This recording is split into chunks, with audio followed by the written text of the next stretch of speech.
Silakan. Selamat siang hadirin sekalian. Pada kesempatan ini, saya Trisadian Rafilowibowo akan bertugas sebagai moderator yang memimpin jalannya debat pada hari ini. Tema debat kita adalah tantangan pembangunan Indonesia pada era Soekarno. Tim Pro terdiri dari Sati sebagai pembicara pertama, Kay sebagai pembicara kedua, Devan sebagai pembicara ketiga, dan Reputal Sati. Tim kontra terdiri dari Butet sebagai pembicara pertama, Elsa sebagai pembicara kedua, Butet sebagai pembicara ketiga, dan Reputal Elsa. Tanpa berlama-lama, kita akan langsung memulai sesi debat hari ini. Saya persilakan pembicara pertama dari Tim Pro untuk menyampaikan argumennya. Hadirin yang saya hormati, perkenalkan saya Sachi selaku pembicara satu Tim Pro dengan mosi pembangunan di era Soekarno yang dipimpin oleh Soekarno. Siapa yang tidak tahu Soekarno? Beliau adalah proklamator kemerdekaan Indonesia, Presiden pertama Republik Indonesia, sekaligus simbol perjuangan bangsa yaitu Soekarno. Namun hari ini kita tidak hanya akan membahas siapa beliau, tapi kita akan membahas bagaimana beliau menghadapi tantangan pembangunan yang luar biasa berat di masa awal kemerdekaan. Hadirin yang saya hormati, Indonesia pada tahun 1945 bukanlah negara yang stabil. Infrastruktur rusak akibat perang dan penjajahan, ekonomi belum teratasi dan tertata, sistem pemerintahan masih mencari bentuk.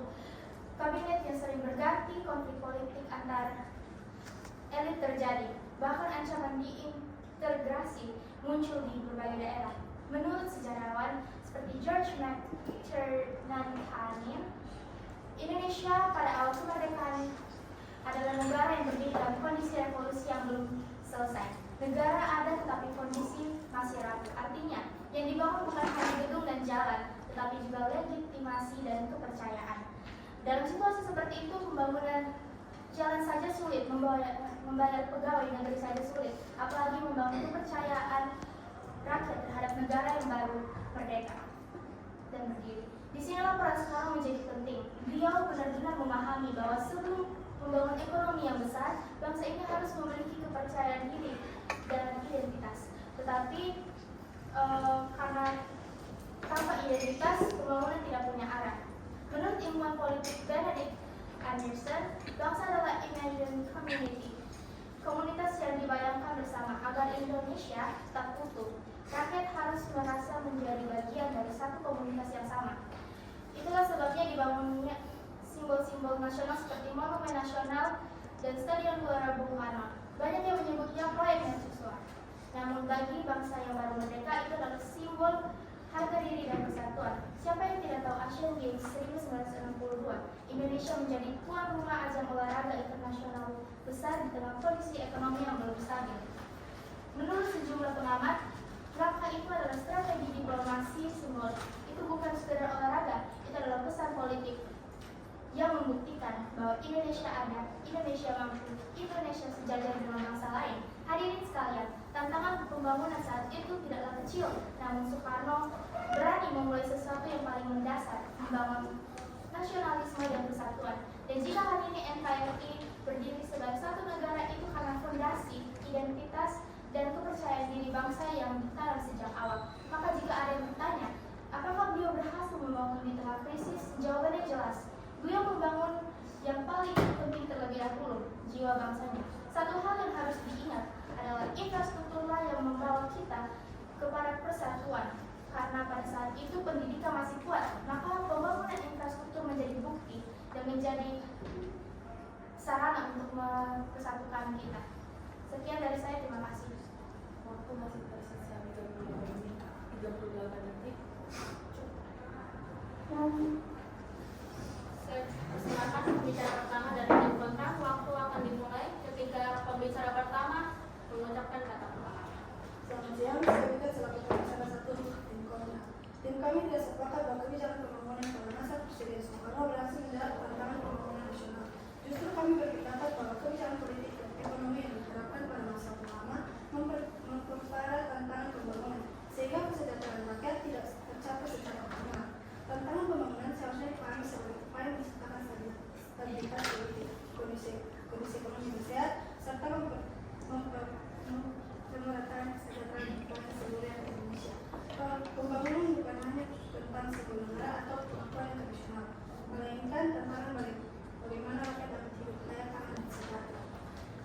Orde Lama, Indonesia memang merupakan negara yang baru merdeka dan menghadapi berbagai tekanan, baik dari dalam maupun luar negeri. Namun kondisi sulit tersebut tidak dapat dijadikan pembenaran atas kebijakan pemerintah yang tidak berpihak pada kepentingan rakyat. Alih-alih memperkuat fondasi ekonomi dan demokrasi, pemerintah justru lebih menekankan kepentingan politik dan ideologi. Dalam bidang politik, Presiden Soekarno mengartikan sistem demokrasi liberal menjadi demokrasi terpimpin. Perubahan ini menyebabkan kekuasaan terpusat pada presiden dan melemahkan mekanisme penguasaan. Akibatnya, kebijakan negara sangat bergantung pada keputusan satu pihak, sementara aspirasi rakyat dan peran lembaga negara menjadi terbatas. Kondisi ini menciptakan ketidakpastian politik dan penghalang pembangunan jangka panjang. Selain itu, Presiden Soekarno memperkenalkan konsep Nasakom, yaitu penyatuan nasionalis, agama, dan komunis. Secara teori, konsep ini bertujuan menjaga persatuan bangsa, namun dalam praktiknya, Nasakom justru meningkatkan ketegangan ideologi, terutama TNI dan PKI. Ketegangan ini membuat stabilitas nasional terganggu dan perhatian pemerintah teralihkan dari upaya meningkatkan kesejahteraan rakyat. Dalam bidang ekonomi, pemerintah menerapkan sistem ekonomi terpinci dengan semangat berdikari. Namun, kebijakan ini tidak diimbangi dengan kesiapan manajemen, sumber daya manusia, dan perencanaan yang matang. Akibatnya, perekonomian nasional mengalami kemerosotan, inflasi melonjak tinggi, harga kebutuhan pokok meningkat, dan daya beli masyarakat menurun drastis. Kondisi tersebut paling disarankan oleh rakyat kecil dan masyarakat daerah. Pembangunan tidak berjalan merata sehingga muncul ketimpangan sosial dan ekonomi. Ketika rakyat kesulitan memenuhi kebutuhan dasar sementara kondisi dengan agenda politik dan proyek besar, maka dapat disimpulkan bahwa arah pembangunan telah melenceng dari tujuan utamanya. Berdasarkan uraian tersebut, kami menilai tantangan pembangunan pada masa Presiden Soekarno bukan semata-mata karena kondisi pasca kemerdekaan, melainkan karena kebijakan pemerintah yang tidak efektif, tidak stabil, dan kurangnya berpihak pada rakyat. Oleh karena itu, kami dengan jelas menyatakan kontra terhadap kebijakan pembangunan pada masa Presiden Soekarno. Waktu tersisa 50 detik.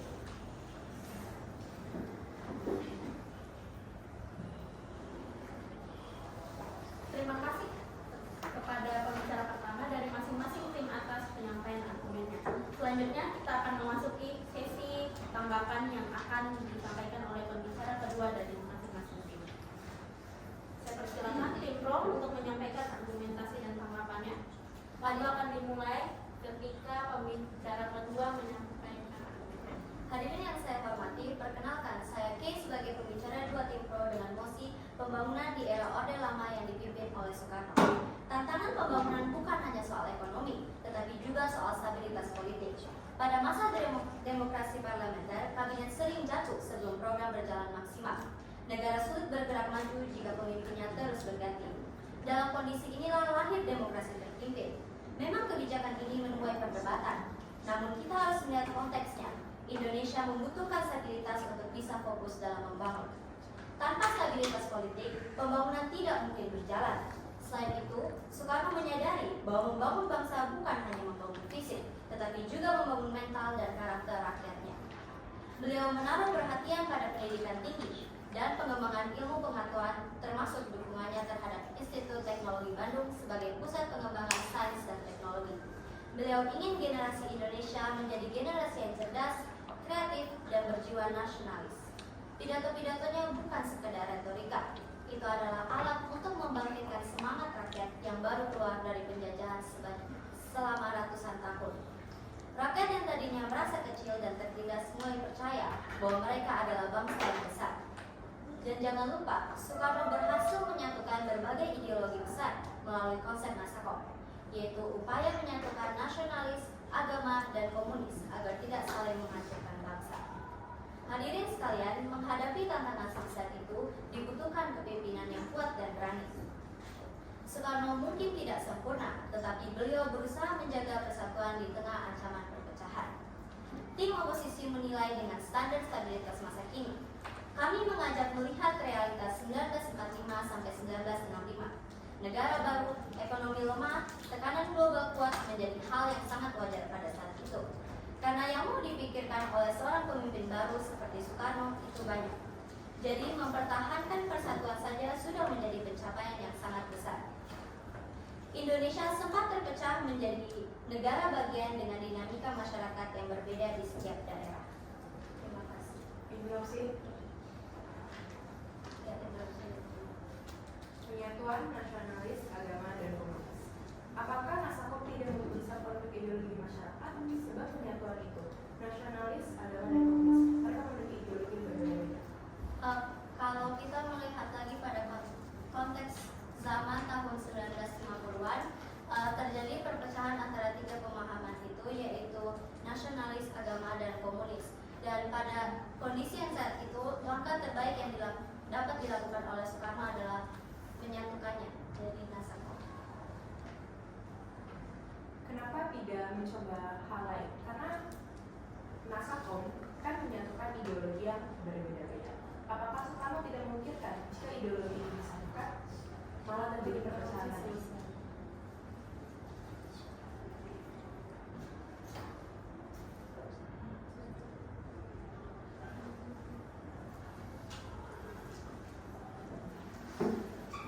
Silakan untuk menyampaikan argumen dan tanggapannya. Shalom semuanya, saya Elsa, pembicara kedua dari tim Korma. Melanjutkan argumen pembicara pertama, kami akan menjelaskan bahwa kebijakan politik dan ekonomi Presiden Soekarno adalah bukti nyata dari kepemimpinan yang memperburuk tantangan pembangunan nasional, bukan menyelesaikan. Pertama, dari bidang politik, Soekarno mengganti sistem demokrasi liberal menjadi demokrasi terpimpin dengan tujuan menciptakan stabilitas politik. Namun dalam praktiknya, sistem ini menyebabkan pemusatan kekuasaan pada presiden dan melemahkan pemerintahan seperti DPR dan partai politik. Ketika pengawasan melemah, kebijakan pemerintah tidak lagi berjalan secara seimbang dan cenderung mengabaikan kepentingan rakyat. Selain itu, Presiden Soekarno memperkenalkan konsep Nasakop, nasionalis, agama, komunis. Nasakop tujuannya adalah menjaga persatuan bangsa. Namun dalam kenyataannya, kebijakan ini gagal meredam konflik dan justru memperluncing ketegangan antara PKI dan TNI. PKI semakin mendapatkan ruangan politik yang besar, sementara TNI merasa posisinya terancam. Ketegangan ini menciptakan situasi politik yang tidak stabil dan penuh kecurigaan. Negara lebih sibuk mengelola konflik ideologi daripada fokus pada pembangunan dan kesejahteraan rakyat. Kondisi ini membuktikan bahwa Nasakop bukan sebagai persatuan, malah menjadikan Indonesia semakin terpecah belah. Kedua, dari bidang ekonomi. Pemerintah menerapkan sistem ekonomi terpimpin, ekonomi berdikari atau berdiri di kaki sendiri, dan melakukan nasionalisasi perusahaan asing. Namun, kebijakan ini tidak diiringi dengan kesiapan manajemen dan kesiapan sumber daya manusia, sehingga dalam pelaksanaannya banyak perusahaan negara justru mengalami kerugian dan tidak mampu meningkatkan kesejahteraan rakyat. Akibat kebijakan ekonomi yang tidak efektif, Indonesia mengalami krisis ekonomi berat di akhir pemerintah Soekarno. Inflasi melonjak hingga 600%, nilai mata uang merosot, harga kebutuhan pokok naik tinggi. Dari mana? Apakah tim kontra mempertimbangkan bahwa krisis ekonomi saat itu juga dipengaruhi oleh beban konflik seperti konfrontasi Malaysia dan kondisi ekonomi global, bukan semata-mata kebijakan Soekarno? Baik. Tim kami memang mengakui bahwa krisis ekonomi saat itu dipengaruhi oleh faktor eksternal seperti konfrontasi Malaysia dan juga konflik ekonomi global. Tapi faktor tersebut tidak bisa dijadikan alasan utama untuk membenarkan memburuknya ekonomi nasional, ekonomi Indonesia saat itu. Justru dalam situasi penuh tekanan, pemerintah seharusnya mengambil kebijakan yang lebih hati-hati dan memprioritaskan kesejahteraan rakyat. Faktanya, kebijakan yang diambil bersifat konfrontatif, biaya negara meningkat, dan pengelolaan ekonomi tidak stabil, sehingga krisis ekonomi semakin parah. Oleh karena itu, kami menilai bahwa kebijakan Presiden Soekarno tetap berperan besar dalam memperberat krisis yang saya lanjutkannya. Akibat kebijakan ekonomi yang tidak efektif, Indonesia mengalami krisis yang sungguh berat sehingga membuat rakyat yang saat masa pasca kemerdekaan sedang buruk semakin memburuk. Ironisnya, di tengah kondisi ekonomi rakyat yang memburuk, pemerintah justru lebih memprioritaskan agenda politik dan ideologi dibandingkan pemulihan ekonomi. Hal ini menunjukkan bahwa arah kebijakan pembangunan pada masa Orde Lama tidak berpihak pada rakyat, sehingga gagal menjawab tantangan pembangunan nasional. Berdasarkan fakta tersebut, jelas bahwa tantangan pembangunan pada masa Presiden Soekarno ditopang oleh kebijakan politik dan ekonomi yang tidak stabil, tidak efektif, dan syarat konflik ideologi. Oleh karena itu, kami menegaskan bahwa kebijakan Presiden Soekarno tidak berhasil menciptakan stabilitas dan kesejahteraan rakyat.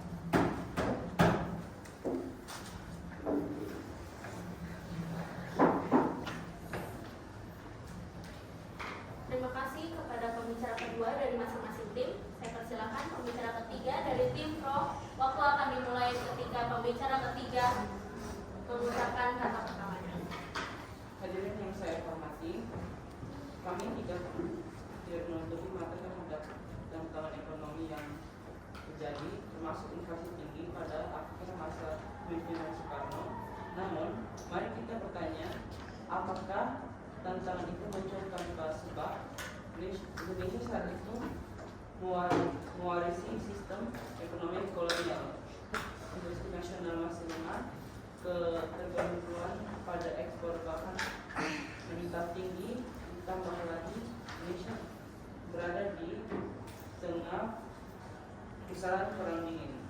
Dalam situasi global seperti itu, Soekarno memiliki sikap tegas terhadap neo-imperialisasi rasisme melalui konferensi Asia Afrika. Indonesia menjadi pemimpin solidaritas negara-negara Asia Afrika. Indonesia tidak ingin kembali berada di bawah bayang-bayang kekuatan Barat.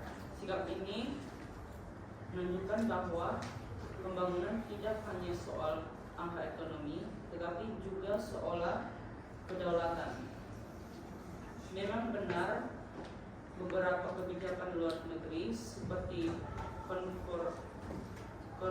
konfortasi menimbulkan beban ekonomi.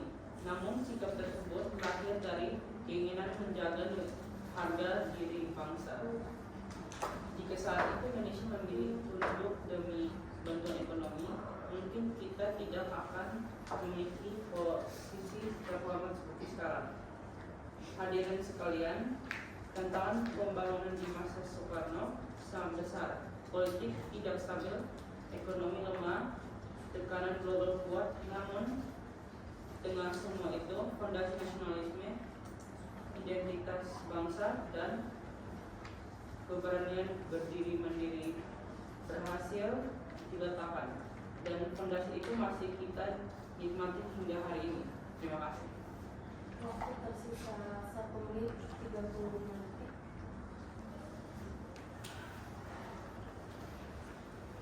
Saya persilakan pembicara ketiga dari tim Kontra. Waktu akan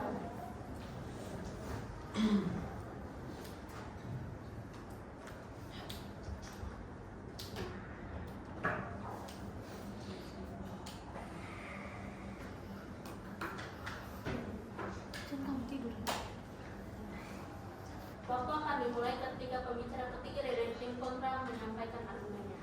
Sebagai pembicara ketiga dari tim Kontra, saya akan menegaskan kembali posisi tim kami bahwa kebijakan pembangunan pada masa Presiden Soekarno tidak berhasil menjawab tantangan pembangunan nasional secara efektif, terutama dalam menciptakan stabilitas dan kesejahteraan rakyat.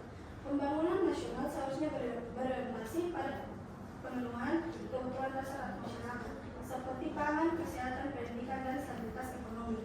Namun, pada masa Orde Lama, arah pembangunan lebih banyak difokuskan pada penciptaan negara dan simbol kebesaran nasional, sementara kondisi ekonomi rakyat justru semakin memburuk.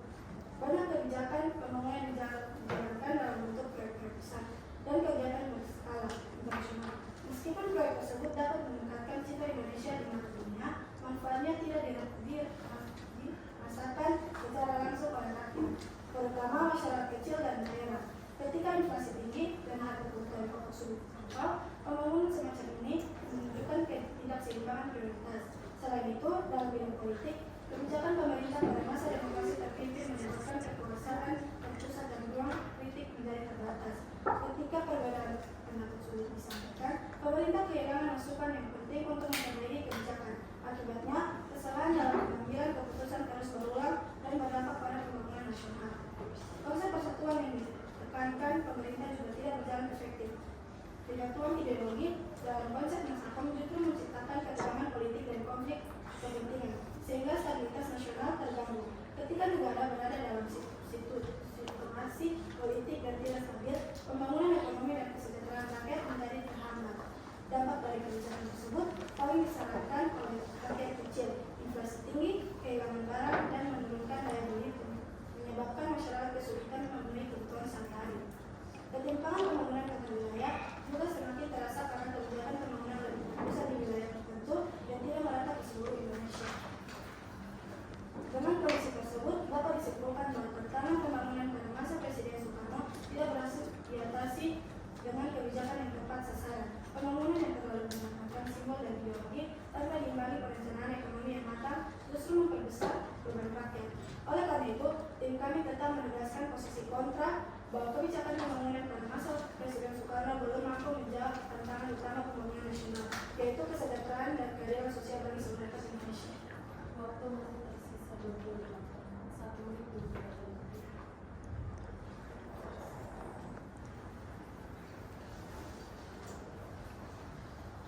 Terima kasih kepada pembicara ketiga yang telah menyampaikan argumentasinya pada sesi tanggapan. Selanjutnya kita akan memasuki sesi kesimpulan yang akan disampaikan oleh perwakilan masing-masing tim. Saya persilakan perwakilan dari tim Pro. Waktu dimulai ketika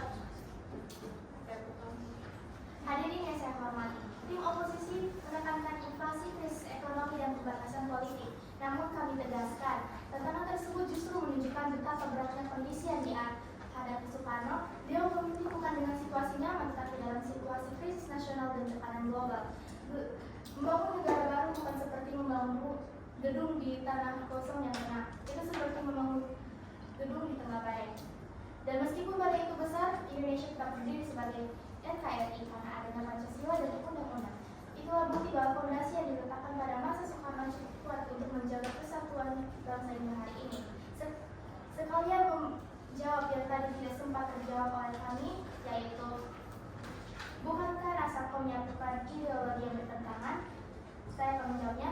Justru Indonesia saat itu terancam perpecahan ideologi. Nasakom adalah upaya kompromi politik untuk mencegah konflik terbuka antar kelompok besar. Sekian dari saya, terima kasih. Waktu tersisa 1 menit. Selanjutnya dari tim kontra. Tim Pro menekankan visi baik dan pemerintah menekankan visi besar dan niat baik dari pemerintah dalam membangun Indonesia bangsa. Namun, niat baik tidak cukup disebut sebagai keberhasilan pembangunan. Keberhasilan pembangunan harusnya diukur dari dampak nyata yang dirasakan rakyat dalam kehidupannya sehari-hari. Namun, pada masa Orde Lama, rakyat menderita. Mereka tidak mampu membeli sembako untuk makan sehari-hari saja susah. Sebagai penutup, tim kontra ingin menegaskan bahwa keutuhan NKRI pada masa Orde Lama justru menghadapi ancaman serius akibat ketidakstabilan politik dan ketimpangan pembangunan. Pemerintah memang menyatakan bahwa kebijakan pada masa Presiden Soekarno bertujuan menjaga persatuan bangsa. Namun dalam praktiknya, perpecahan ideologi dan konflik politik yang berkepanjangan justru melemahkan persatuan nasional. Persaingan antar kelompok nasionalis, agama, dan komunis menciptakan ketegangan yang membuat masyarakat terbelah dan kepercayaan terhadap pemerintah sangat menurun. Selain itu, kondisi ekonomi yang tidak stabil menyebabkan kesenjangan pembangunan antar wilayah, terutama antara pusat dan daerah. Banyak masyarakat di luar Jawa dan kelompok rakyat kecil yang tidak merasakan hasil pembangunan secara nyata.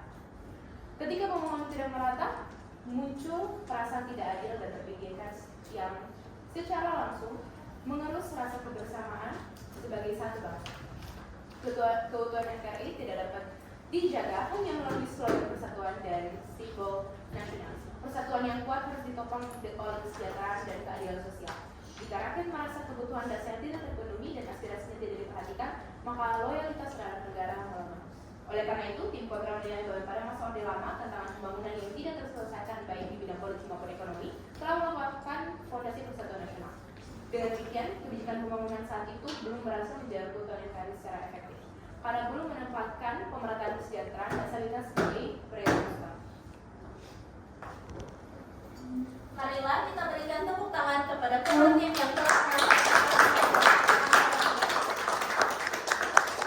Dengan berakhirnya sesi debat pada hari ini, saya sebagai moderator mengucapkan terima kasih kepada seluruh peserta debat, para juri, serta hadirin